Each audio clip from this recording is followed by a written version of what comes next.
about the authority of local agencies to levy fees.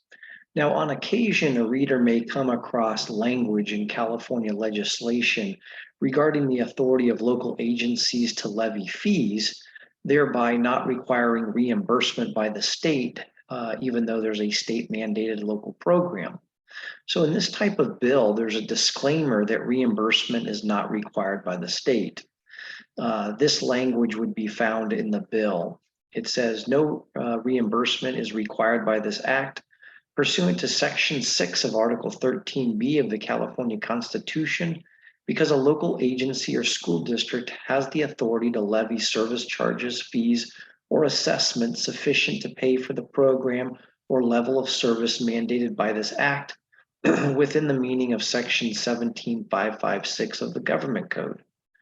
Now, preceding this section of a bill, you'll see a legislative finding and declaration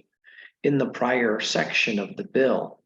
You'll see language that says something like, the legislature finds and declares that sections 65104 and 66014 of the Government Code provide local agencies with authority to levy fees sufficient to pay for the program or level of service mandated by this act.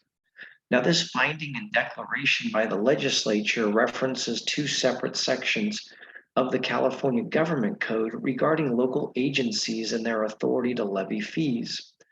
The first code section is found in Title VII, Division 1, Chapter 3, Article 1, and Section 65104 was most recently amended in 1990 by Chapter 1572, and Government Code Section 65104 provides that the legislative body shall provide the funds, equipment, and accommodations necessary or appropriate for the work of the planning agency.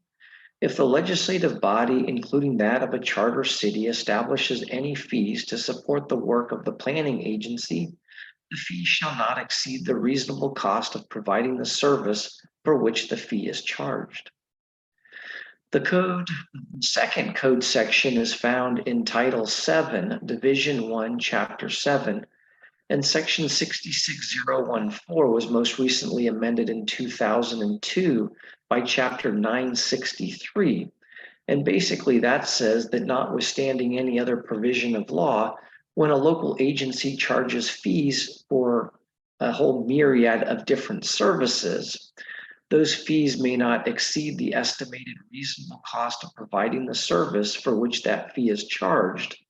unless a question regarding the amount of the fee charged in excess of the estimated reasonable cost of providing the services or materials is submitted to and actually approved by a 2/3 vote of local electors. And also, it provides that the fees charged may include the cost reasonably necessary to prepare and revise the plans and policies that a local agency is required to adopt before it can make any necessary findings and determinations. So as a result of this language that you find in a bill, this provides that local agencies have the ability to recover their costs by charging fees, and so the state doesn't have to pay the local agencies for otherwise complying with the state mandated local program.